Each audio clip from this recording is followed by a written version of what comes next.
Tonight, auto workers are on day 11 of their strike against the big three automakers. Around 19,000 UAW members are on the picket line across 41 locations in 20 states. So far, GM has laid off more than 2,000 UAW workers. Stellantis has laid off a few hundred, and Ford has laid off at least 600. But workers for the big three are not the only ones who are on the line.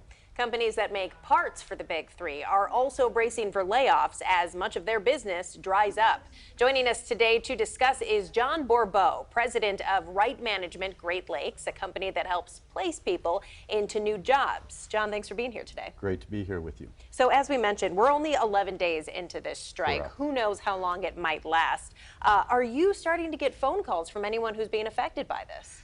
You know, the nature of our business, just to give you a little background on Right Management, we've been partners of the auto industry for 40 years, over 40 years. And they call upon us to help them when there's a need to transition employees out of their organizations. They hire us to help those employees find new jobs. So by the nature of our business, as I'm sure you can respect, it's very confidential in nature. But I will say we have been getting phone calls from organizations in the industry. And I'd imagine that you're going to be getting a lot more. Walk us through the process of trying to find them work, and are you anticipating to be inundated with a lot of people needing help?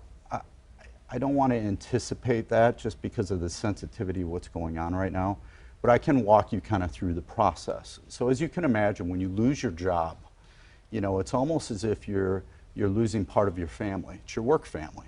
And people go through an emotional component when that happens. We work with some of the largest organizations in the world, certainly some of the OEMs, along with the largest auto tier 1, tier 2 suppliers, in partnering with them to take care of those people. They hire us because they genuinely want to take care of the people that they ultimately have to separate from their organizations. So when those people get to our company, we first have to kind of help them get through that emotional trauma, right? Their lives have been turned upside down. They've been working at an organization for 5, 10, sometimes 30, 40 years. And at the last minute, their world changes. And so we help them get through that. Once we do, we take them through a very involved assessment process to understand where they want to go with their career. More importantly, what's their purpose? What are they motivated? What gets them up in the morning? And most people, in our experience, don't have the opportunity to take that introspection of what they truly love. And that's something that we take great pride in, and we assign them with a coach, and the coach helps them craft a strategy. And then we help them execute that strategy. And we're very successful in helping people not just land careers, but rewarding careers that they truly love doing. So with auto workers in mind, what do you do when someone comes to you and says, listen, this is my experience, this is my skill set, this is a weird time for the industry. Yeah. There aren't necessarily a whole bunch of other companies looking to hire auto workers. So what do you say to someone in a moment like this? Well, you know, the auto industry is going, I think, through one of the most exciting times of any industry. They're going through major transformation.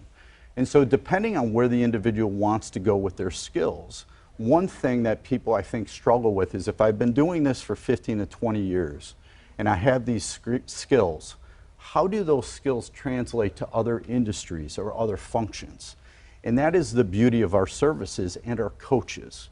We've got best-in-class career coaches around the world that help them navigate that help them take inventory of what those skills are and how those transfer to other industries. You have experience with strikes before, working one in 2019. How does that compare to what we're seeing now? I think this one's a bit unique in that, you know, the UAW is trying to leverage all three OEMs. And, you know, from our perspective, the auto industry is a critical industry, not just for the local economy here in Michigan, but globally. And we want to see the auto industry healthy. We want to see it competitive. And we want whatever deal is negotiated at the table to be fair, not just for the UAW, but the OEMs. They need to be competitive in the future. And so, you know, I think what's unique about this is that all three are kind of being, it looks like, just from an outsider looking in, it looks like the UAW is trying to leverage one versus the other. I think that's unique. Now, we've mentioned a few hundred, depending on the automaker, layoffs so far. They've all been announced, for the most part, as temporary layoffs. So in case any of our viewers are watching and they've been affected by that, what should they do? Is there anything that a temporary layoff, can you help somebody in that situation? We don't really work with temporary layoffs. We work with organizations. The organizations will hire us to take care of the people that they lay off permanently. And so for now, you know, the temporary workers wouldn't be kind of a demographic that we would support. But should the strike continue for months on end, and hopefully it doesn't, you know, those organizations may reach out to us and say, can you support these individuals find new employment? Sure. Well, we appreciate your time. This is John Bourbeau, president of Right Management Great Lakes. Thanks so much for being with us Thank today. you for having me.